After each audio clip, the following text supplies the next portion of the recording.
Hi, Franny here from Franny's Sports and Travel Corner. With 77 years worth of life experiences, as well as 27 of those at the college coaching level in basketball, I know we can have a great adventure together. So, as a friend of mine would say, buckle up, Buttercup, and let's enjoy this journey together. I hope you subscribe below, and we have great conversations. Franny here. I wanted to give you an analysis of the game between the Indiana Fever and the LA Sparks. I knew this was going to be a close game because the Sparks had only won one game, and I knew the Fever would be very hungry for their first win, and they were pretty evenly matched. Then I thought maybe I didn't know much about basketball because the Sparks played a tremendous first half and were up by 11 at the half. However, I'm smart enough to know that there's ebbs and flows in all games, and you have to be able to respond to that. So in the first half, Hamby and the whole team really distributed the ball extremely well. Right now, I feel like the Sparks are having a little problem at the guard position. Clarendon does a nice job, but sometimes she's a little bit erratic. And then I felt in this game, Lexi Brown specifically tried to outdo Caitlin Clark. She took some really deep shots at inopportune times, and the ball should have been distributed, and the offensive set should have gone around before she took a shot that was from the logo. And I think her ego got a little bit in the way, and she wanted to show that she was as good as Caitlin. And unfortunately, that she isn't.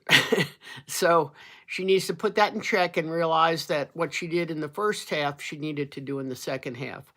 So I thought Aaliyah Boston played probably one of her best games. She had a great positioning inside. She moved extremely well, asking for the ball. She also shot from the outside, but her rebounding was exceptional. And probably the thing I'm the proudest about is that I had indicated that I called it number 11, but it's number 14, who was Tammy Fabinol. And she, I believe, went to USC, which I didn't know before. But she and Caitlin Clark have a real special relationship. And I said that she was one of my favorite players because she ran the floor so well. So the minute Caitlin sees her out front, and Fabinol has great hands, she's able to catch that ball and go in for the layup. Caitlin was extremely frustrated. The Sparks did a nice job of defending against her, but that just allowed the opportunity for the other players to step up and play good team basketball, both offensively and defensively. I thought Cameron Brink played one of her best games, especially in the first half. First quarter, she was without any fouls. Second quarter, she got a little sloppy, and then she picked up two more fouls late in the game. But she has to decide what's a smart foul and what isn't a smart foul. Sometimes she'll maybe pressure a ball handler when it's not appropriate to pressure a ball handler and get a silly foul that way, or try to do an outlet pass and maybe come down on somebody's arm. So that's the part of her game that she has to pick up. But she, without a doubt, looked for her shot.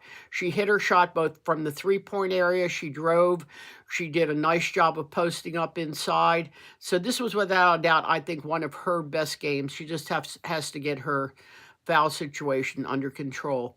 Hamby and Nurse have been playing extremely well.